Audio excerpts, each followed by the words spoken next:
अरे उस्ताद, आज क्या आप नहाकर नहीं आए हैं?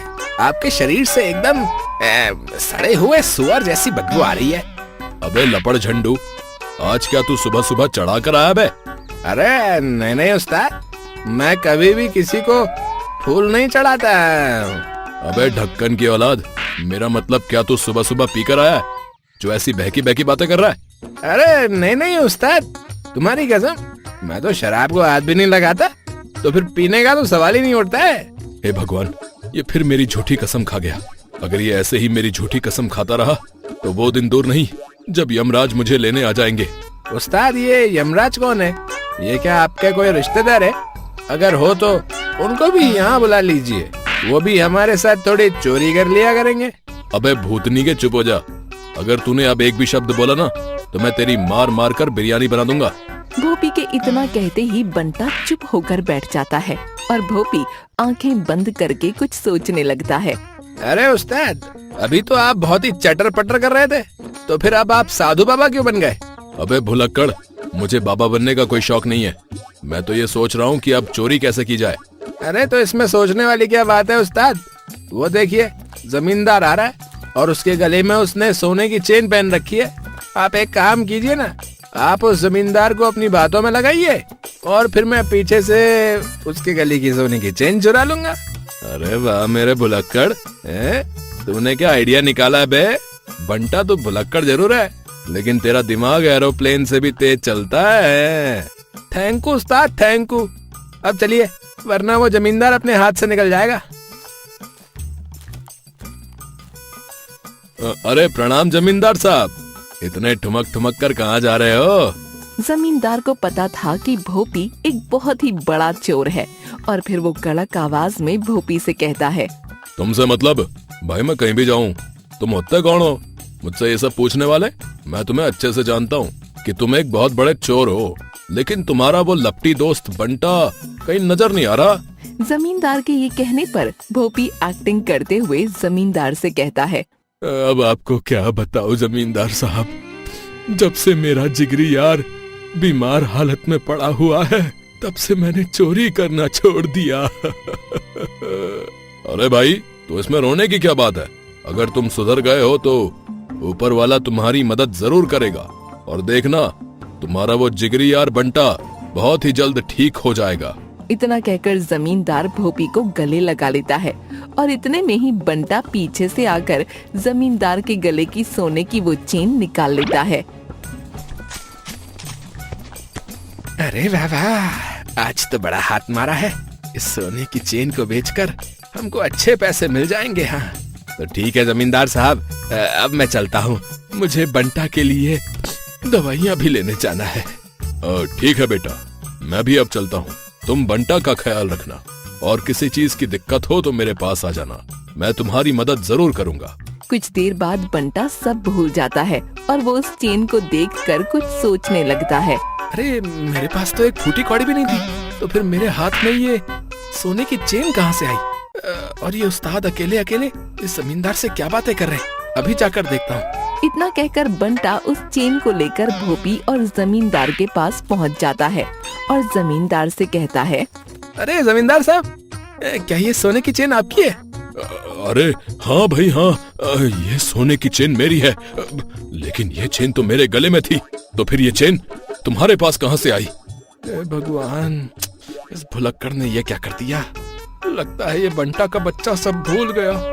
इसने तो किए कराए पर पानी ही फेर दिया। जमींदार साहब, लगता है ये चेन हवा में उड़कर मेरे हाथ में आ गई थी।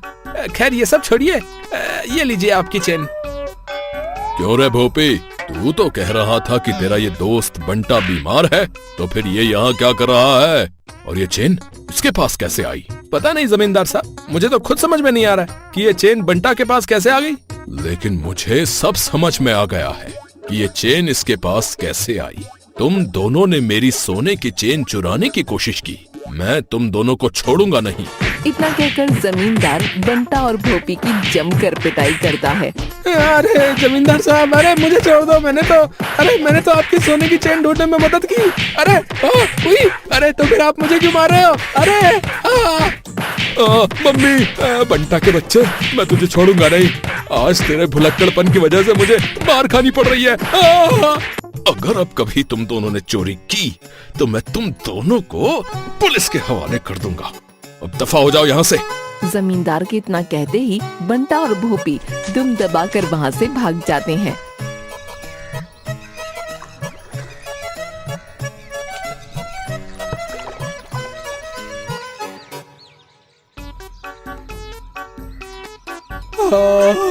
अरे बंटा के बच्चे, जरा आराम से मरहम पट्टी कर। मेरा शरीर कोई लोहे का नहीं है। लेकिन उस्ताद, दुनिया तो कहती है कि मर्द को दर्द नहीं होता। अब ये सब कहने की बातें हैं, मर्द को भी दर्द होता है रे। उस्ताद, लेकिन मुझे अभी तक समझ नहीं आया कि कल उस जमींदार ने हमें खामखाई क्यों कोट दिया। अबे ढक्कन की औलाद, कल हम दोनों ने उस जमींदार को लूटने का प्लान बनाया था बे, लेकिन तू ये सब भूल गया और तेरे चक्कर में वो खामखाई हमारी धुलाई करके चला गया। उस्ताद, जो हुआ सो हुआ। अब आप चिंता मत कीजिए, मेरे पास ना एक और धांसू आइडिया है जिससे हम एक ही रात में मालामाल हो जाएंगे। हाँ। अरे मोरी मैया, अबे तेरे आइडिया तेरे ही पास रख। तेरी वजह से मुझे हर बार बलि का बकरा बनना पड़ता है। वो तो अच्छा हुआ कि उस जमींदार ने हमें पुलिस के हवाले नहीं किया, वरना वो इंस्पेक्टर हमें डंडे मार मार कर हमारी चमड़ी उधेड़ देता। उस्ताद, मेरी माँ कहती है कि एक बार निराशा हाथ लगने से हमें कभी हार नहीं माननी चाहिए। अब चुपचाप आप मेरा आइडिया सुनिए, वरना मैं मेरा आइडिया खुद ही भूल जाऊंगा। ठीक है, बता क्या खिचड़ी पक रही है तेरे इस मोटे दिमाग में। उस्ताद, मैंने सुना है कि हमारे गांव का जो इंस्पेक्टर है ना, उसका प्रमोशन हो गया है और सुना है सरकार ने उसे पूरे 10 लाख रुपए भी दिए।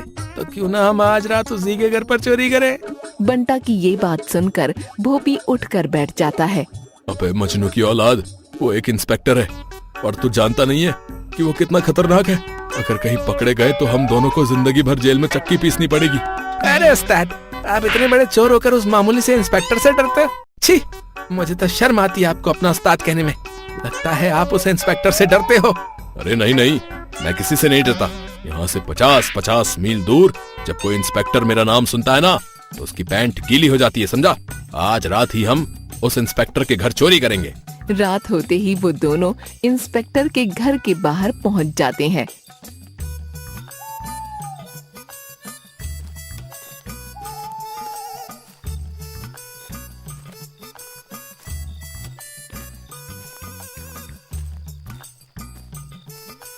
उस्ताद, यही वो इंस्पेक्टर का घर है। चलिए अब इसके घर चोरी करने चलते हैं।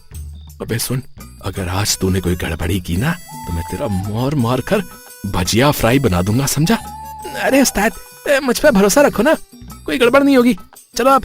और फिर वो दोनों मौका पाकर इंस्पेक्टर के घर में घुस जाते हैं। अबे बंटा, यहाँ इतना अंधेरा क्यों है बे? कहीं लाइट तो नहीं चली गई? उस्ताद, आप चिंता मत कीजिए, मेरे पास इसका भी उपाय है। और फिर बंटा अपनी जेब से एक मोमबत्ती निकालकर उसे एक माचिस की सहायता से जला देता है। लो उस्ताद, अब उजाले का बंदोबस्त हो गया। चलिए अब उन 10 लाख रुपयों को ढूंढते हैं जो इस इंस्पेक्टर को सरकार ने दिए थे। ठीक है ठीक है, अब ज्यादा शोर मत कर। कहीं ये इंस्पेक्टर उठ गया ना तो हम दोनों की कयामत आ जाएगी।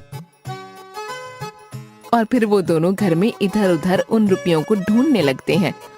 उस्ताद, हो ना हो उस इंस्पेक्टर ने उन रुपयों को इसी तिजोरी में छिपा कर रखा होगा। लेकिन इस तिजोरी की चाबी कहाँ है? बंटा, तू एक काम कर, तू जाकर इस तिजोरी की चाबी ढूंढ, तब तक मैं इसे खोलने की कोशिश करता हूँ। और फिर बंटा उस तिजोरी की चाबी ढूंढने लगता है और भोपी उस तिजोरी के पास बैठकर उसे चारों तरफ से देखने लगता है।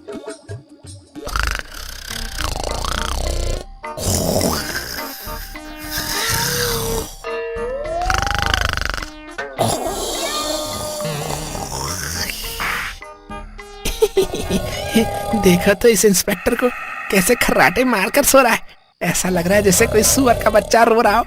अरे मैं तो भूल ही गया, मुझे तो तिजोरी की चाबी ढूंढनी है। जैसे ही बंटा मोमबत्ती के उजाले से उस तिजोरी की चाबी को इधर उधर ढूंढने लगता है, तभी उसकी नजर तकिए पर पड़ती है जिसके पास तिजोरी की चाबी रखी हुई थी। ये लो उस्ताद, मैं चाबी ढूंढ कर ले आया। अबे ढक्कन, लेकिन मोमबत्ती कहाँ है? यहाँ तो चारों तरफ अंधेरा ही अंधेरा है। अरे मैं तो उस मोमबत्ती को इंस्पेक्टर के तकिए के पास ही भुलाया। उस्ताद आप यहीं रुकिए, मैं अभी उस मोमबत्ती को लेकर आता हूँ। अरे ये मेरे बाल में आग कैसे लग गई? अरे अरे कोई बचाओ। इंस्पेक्टर ये कह ही रहा होता है कि तभी वहाँ पर बंटा आ जाता है। अरे इंस्पेक्टर साहब, आपके बाल में आग कैसे लग गई? अबे तू कौन है और तू मेरे घर के अंदर कैसे आया? ये शोर कैसा? कहीं वो इंस्पेक्टर जाग तो नहीं गया? मुझे जल्दी ही वहाँ पर जाना होगा। अरे कोई मेरे बालों में लगी आग को बुझाओ, वरना मैं टकला हो जाऊंगा। जलती हुई मोमबत्ती की वजह से इंस्पेक्टर के बालों में आग लग जाती है। वो इधर उधर उछलने लगता है। अबे बंटा, अबे यहाँ से भाग, वरना ये इंस्पेक्टर आज हमें छोड़ेगा नहीं।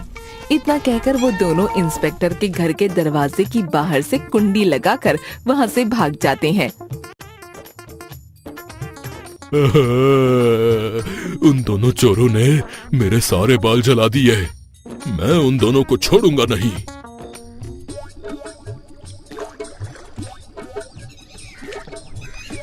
अगले दिन इंस्पेक्टर अपने घर का दरवाजा खोलने की कोशिश करता है, लेकिन उससे वो दरवाजा खुलता नहीं। अच्छा, तो इन दोनों ने घर के बाहर से दरवाजे की कुंडी लगा दी। अरे कोई है, जरा इस दरवाजे की कुंडी खोल दो, मुझे घर के बाहर निकलना है।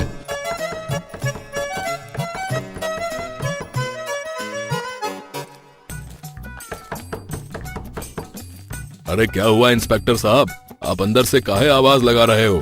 अरे जमींदार साहब, जरा बाहर से मेरे दरवाजे की कुंडी खोल दो, उसके बाद मैं तुम्हें सब बताता हूँ। और फिर जमींदार इंस्पेक्टर के घर के दरवाजे की कुंडी खोलता है और तभी उसकी नजर इंस्पेक्टर के बालों पर पड़ती है, जिसे देखकर वो जोर जोर से हंसने लगता है। अरे इंस्पेक्टर साहब, ये आपके बालों को कौन सी चिड़िया ले गई?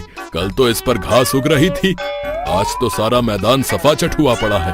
अब आपको क्या बताऊं जमींदार साहब, कल रात मेरे घर में 2 चोर घुस गए थे और लाइट ना होने की वजह से उन्होंने एक मोमबत्ती जलाई और उन्होंने उस मोमबत्ती को मेरे तकिए के पास रख दिया, जिसकी वजह से मेरे बालों में आग लग गई और मेरे सारे बाल जल गए। अरे इंस्पेक्टर साहब, हो ना हो ये दोनों बंटा और भोपी ही हैं, जिन्होंने कुछ दिनों पहले ही मेरी सोने की चेन चुराने की कोशिश की थी। ओह अच्छा जमींदार साहब, उन दोनों ने मेरे केवल बाल जलाए हैं, मैं दोनों को ही आग लगा दूंगा। इंस्पेक्टर साहब आप चिंता मत कीजिए, मेरे पास उन दोनों चोरों को पकड़ने का एक बहुत ही बेहतरीन आइडिया है। अच्छा जरा मुझे भी तो बताओ, क्या आइडिया है तुम्हारे पास? इंस्पेक्टर साहब, वो दोनों अक्सर एक टपरी पर चाय पीने के लिए जाते हैं। मैं उस टपरी पर भेष बदलकर चाय बेचूंगा और जैसे ही वो दोनों चाय पीने के लिए आएंगे तभी आप उन्हें रंगे हाथों पकड़ लेना। अरे वाह, अब आएगा ना मजा। ठीक है जमींदार साहब, आप उस टपरी पर भेष बदलकर चाय बेचिए, मैं और मेरे साथी छिपकर उन दोनों का इंतजार करेंगे।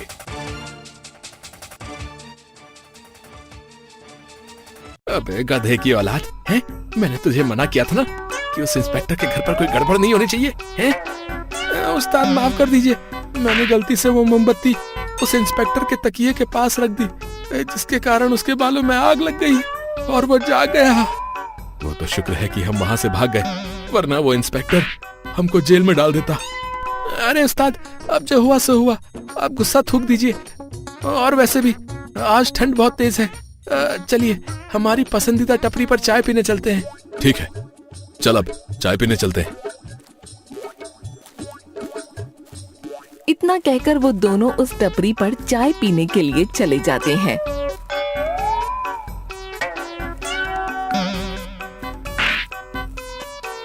चल बे घोंचू, जल्दी से हम दोनों के लिए गर्मा गर्म चाय लगा दे, मेरे उस्ताद को बहुत तेज ठंड लग रही है। जी साहब, मैं अभी आप दोनों के लिए गर्मा गर्म चाय लगा देता हूँ। इतना कहकर जमींदार बंटा और भोपी को एक एक कप चाय देता है, लेकिन उन दोनों को ये नहीं पता था कि चाय वाले के भेस में जमींदार है। छी, अबे लपड़ झंडू, ये कैसी चाय बनाई तूने? चाय तो एकदम ठंडी है। अबे साले, तुझे चाय बनाना नहीं आता क्या? अबे इसमें तो चीनी का स्वाद ही नहीं है। बंटा और भोपी ये कह ही रहे होते हैं कि तभी वहाँ पर इंस्पेक्टर अपने कुछ हवलदारों के साथ आ जाता है। अरे भाई, अगर चाय पसंद ना आई हो तो मेरे थाने में भी बहुत अच्छी चाय मिलती है, और वो भी गर्मा गर्म। अरे अरे इंस्पेक्टर साहब, आप यहाँ? अबे बंटा, यहाँ से भाग, वरना ये इंस्पेक्टर हमें कहीं का नहीं छोड़ेगा। भागने की कोशिश बिल्कुल मत करना, क्योंकि मेरी बंदूक की गोली तुम दोनों से बहुत तेज भागती है। चोरी करने का बहुत शौक है ना तुम्हें? आज मैं तुम्हें जेल में बताता हूँ कि चोरी कैसे की जाती है। अबे मजनू की औलाद, आज फिर से मैं तेरी वजह से फंस गया। अगर तू मुझे यहाँ चाय पीने के लिए ना लाता तो ये इंस्पेक्टर हमें कभी नहीं पकड़ पाता। मैं तुझे छोड़ूंगा नहीं। अरे छोड़ूंगा तो तुम दोनों को मैं नहीं। हवलदारों, गिरफ्तार कर लो इन दोनों को। और फिर इंस्पेक्टर भोपी और बंटा को पकड़कर जेल ले जाते हैं और उनकी खूब पिटाई करते हैं। अरे इंस्पेक्टर साहब, मुझे छोड़ दीजिए, मेरी इसमें कोई गलती नहीं है। ये सब तो इस भुलक्कड़ बंटा का किया धरा है।